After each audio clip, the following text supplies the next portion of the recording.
Pregnancy తీయించేస్తా అన్నారు కానీ అబ్బాయిని వదిలిపెట్టే అన్నమాట మాట్లాడలేదు. ఓకే. సో దాని తర్వాత కన్వర్జేషన్ అయిన తర్వాత మా మమ్మీ అంది, పిచ్చి పిచ్చి ఆలోచనలు ఏం పెట్టుకోకు, ఇవన్నీ క్వైట్ కామన్గా జరుగుతాయి వైఫ్ అండ్ హస్బెండ్ మధ్యన. ఈవెన్ మా పెళ్ళైనప్పుడు కూడా ఇవన్నీ క్వైట్ కామన్, వదిలేసాయి, స్నానం చేసేసిరా అంటే వెళ్తూ వెళ్తూ కాటన్ డ్రెస్సే వేసుకున్నాను. వెళ్తూ వెళ్తూ మ్యాచ్ బాక్స్ తీసుకుని బాత్రూంలోకి వెళ్ళిపోయాను.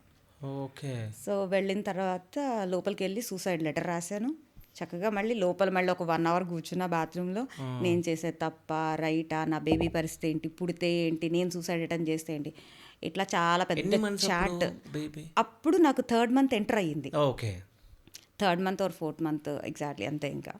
సో ఆ టైంలో సూసైడ్ లెటర్ రాసి ఆలోచించి ఇక ఫైనల్గా నా మనసులోకి వచ్చింది ఏంటంటే, ఒకవేళ ఇంకొక ఆడపిల్లకి జన్మ ఇస్తే, రేపు నాలాంటి హస్బెండే ఆ పిల్లకి దొరికితే, నేను జన్మనిచ్చి ఆ పిల్ల లైఫ్ మళ్ళీ స్పాయిల్ చేసి నేను అనుభవిస్తున్నాను నరకం, ఆ పిల్లకు కూడా ఇస్తాను కదా అని చెప్పి అంత ఇమాజినేషన్లోకి వెళ్ళిపోయాను నేను.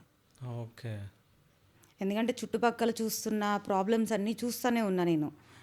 లేదు, ఇక బెటర్ నేను చచ్చిపోతే ఈ ప్రాబ్లం ఇక్కడతో క్లోజ్ అయిపోతుంది, నేను ఎవరికి బర్డెన్ అవ్వను కదా అని చెప్పి మ్యాచ్ స్టిక్స్ ట్రై చేస్తే కానీ ధైర్యం సరిపోలా. సో అప్పటికి మా మమ్మీ వచ్చి డోర్ కొట్టేసింది. ఏంటి ఇంకెంతసేపు ఉంటావు, గంటలు గంటలు బాత్రూంలో స్నానం చేసిరా, లోపల బేబీ ఉంది అనేసరికి ఆ కన్వర్జేషన్ ఏదైతే మా పేరెంట్స్తో జరిగిందో, నేను బాత్రూంలో ఏదైతే ఉన్నానో 2.5 hours 3 hours కన్వర్జేషన్ అది. వాట్ ఎవర్ ద థింగ్, నేను పోసుకున్న కిరోసిన్ ఏమైందంటే బాడీ అబ్జార్బ్ చేసేసుకుంది. ఓకే.